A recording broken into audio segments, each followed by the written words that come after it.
Greetings, family. Welcome back to my channel. I thought I would give my subscribers an update about the Umar Johnson collapse situation. There was anecdotal evidence that Umar Johnson was okay after this purported incident. Persons were saying that he released a statement on Instagram basically saying that the event was mischaracterized or that it was actually an untruth. What I can say is I went to his Instagram channel several times, and ever since the incident, our brother has had videos posted on his Instagram, basically showing some clips of interviews and speeches that he's done recently. There's also been a few screenshots posted on his Instagram channel, basically showing some messages that were sent to him by women, by other persons who are supportive of his efforts. What I can say is that he's not made any public appearances since the purported incident. He's not made any videos giving any kind of speech.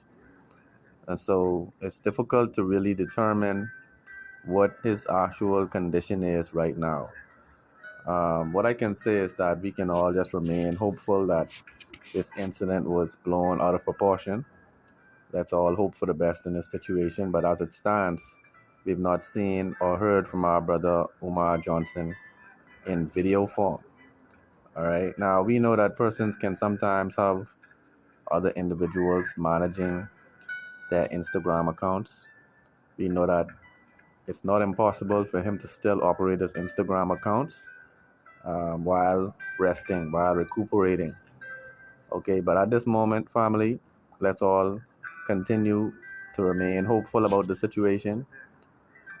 We need all hands on deck in the struggle for a renaissance of African thought. We need all of our speakers, all of our teachers present and accounted for and in good health. Okay? And so, family, this has been my update since my last video. I don't want anyone to think that our brother has passed on. He's apparently been posting every day since the so-called incident. As a matter of fact, the last post that he made was about 7 hours ago. We really need to do better as a people. As you can see in the comment section of my previous video, as soon as I made a video about Umar Johnson having some kind of negative situation happen in his life, all of the trolls, all of the naysayers came out of the woodworks and started to attack. There were even persons who were saying that they wished that he had passed on. And it really caused me to reflect on the overall goal of Pan-Africanism and how difficult it seems to be to maintain the momentum and to galvanize the masses of African descendants in the diaspora. Okay. You know, a few months ago, I didn't get to make the video, but I had some reflections about the slave trade and how we ended up in the situation that we were in for 400 years, being enslaved, being transported and transshipped to the various islands and territories around the world. You know, and it really dawned on me that because of the various challenges and conflicts that appear to be present in the Black community, it was almost impossible for us to escape that particular fate.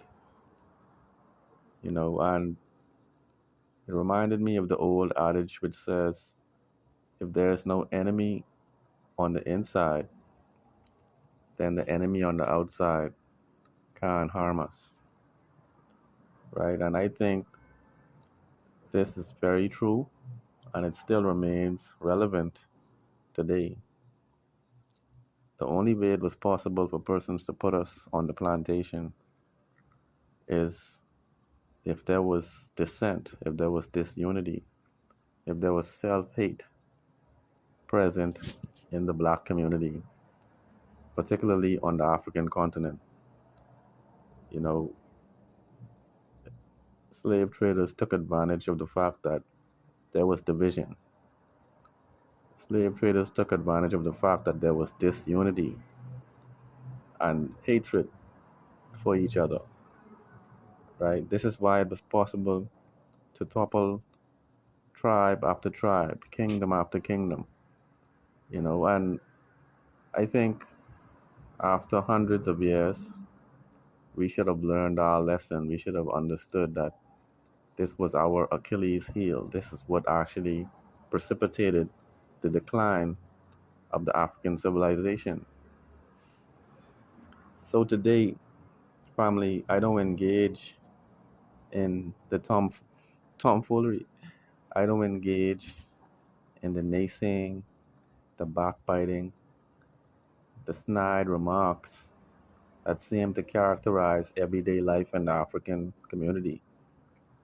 You know, and today we seem to be regressing back into that state of mind that made it possible to infiltrate our ranks and destroy the bonds that we had developed over countless millennia.